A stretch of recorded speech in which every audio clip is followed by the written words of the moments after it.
Malam ini jangan lewat jalan itu sendirian, apalagi kalau lupa bunyikan klakson di jembatan. Bisa-bisa kamu dibawa masuk ke Wentira, begitu kata seorang sopir truk yang duduk di warung kopi dekat terminal Palu.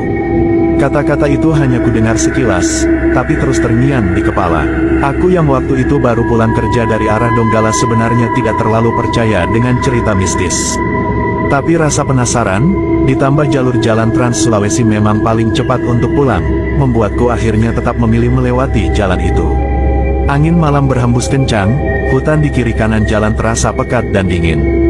Lampu motor tua yang kupakai hanya mampu menembus sedikit kabut yang turun. Jalanan begitu sepi, hanya suara mesin motor yang terdengar menemani. Sampai akhirnya aku tiba di sebuah jembatan kecil yang terkenal angker. Kata orang, kalau melintas di sini harus membunyikan klakson 3 kali sebagai tanda penghormatan pada penghuni gaib Wentira. Aku sempat ragu, mau ikut-ikutan aturan itu rasanya konyol, tapi tidak melakukannya kok malah membuat dadaku terasa sesak. Entah kenapa malam itu aku malah lupa, atau mungkin sengaja menyepelekan, aku melewati jembatan itu begitu saja tanpa bunyikan klakson. Tidak lama setelah melewati jembatan, suasana jalan tiba-tiba berubah. Kabut makin tebal, pohon-pohon di sekeliling jalan terlihat samar, dan entah bagaimana, jalur aspal yang biasanya lurus kini seakan bercabang. Dari arah kiri, aku melihat ada jalan lain yang tidak pernah kulihat sebelumnya. Jalan itu bersinar keemasan, seperti disinai lampu kota yang megah. Rasa penasaranku mengalahkan rasa takut. Aku belokkan motor ke arah jalan bercahaya itu. Semakin jauh masuk, kabut menghilang dan digantikan pemandangan kota yang sama sekali tidak masuk akal. Gedung-gedung tinggi berlapis emas berdiri megah, jalanan dipenuhi kendaraan mewah, dan orang-orang berjalan dengan pakaian indah bercorak kuning. Semuanya tampak nyata, tapi ada yang aneh. Mereka semua terlihat terlalu sempurna, wajah mereka cantik dan tampan, tapi jika diperhatikan lebih dekat, tidak ada satupun garis di atas bibir mereka.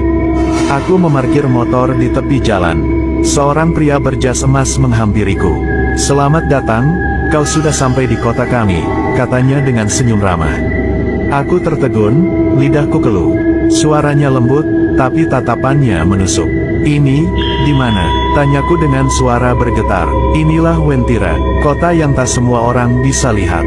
Kau beruntung diundang masuk." Aku bergidik. Kata Wentira membuat bulu kudukku berdiri. Itu nama yang sering kudengar dari cerita orang-orang, kota gaib yang katanya dihuni bangsa jin. Aku berusaha mundur, tapi langkahku terasa berat. Di sekelilingku, orang-orang mulai berhenti berjalan. Mereka semua menoleh padaku, tersenyum dengan wajah tanpa garis bibir itu.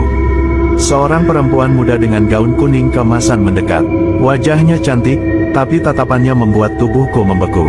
Ia menyentuh tanganku dan berkata lirih, "Tetaplah di sini, kau akan hidup bahagia bersama kami. Kau tidak akan kekurangan apapun." Jantungku berdegup kencang. Suasana kota itu memang begitu mempesona, seolah menawarkan kemewahan yang mustahil dimiliki manusia biasa. Tapi ada sesuatu yang janggal, terlalu sempurna untuk nyata.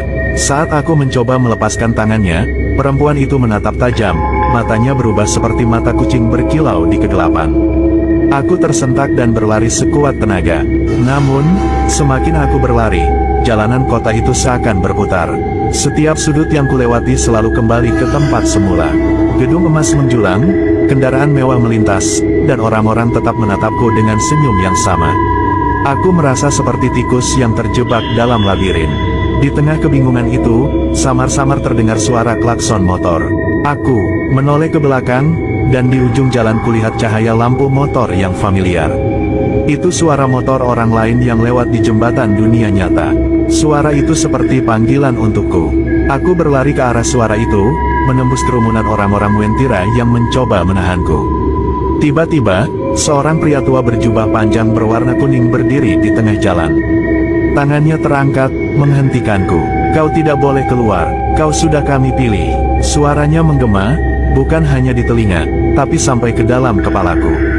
Aku merasakan tubuhku kaku, tidak bisa bergerak. Tapi saat itu juga, entah dari mana, terdengar suara azan menggema dari jauh. Suara itu menusuk telinga, membuat suasana Wentira bergetar. Gedung-gedung emas yang tadi berdiri megah tiba-tiba bergetar dan samar, seperti bayangan. Orang-orang berwajah tanpa garis bibir itu menutup telinga mereka, menjerit, dan perlahan menghilang dalam kabut tebal. Tubuhku jatuh terhempas. Saat membuka mata, aku kembali berada di jalan Trans Sulawesi.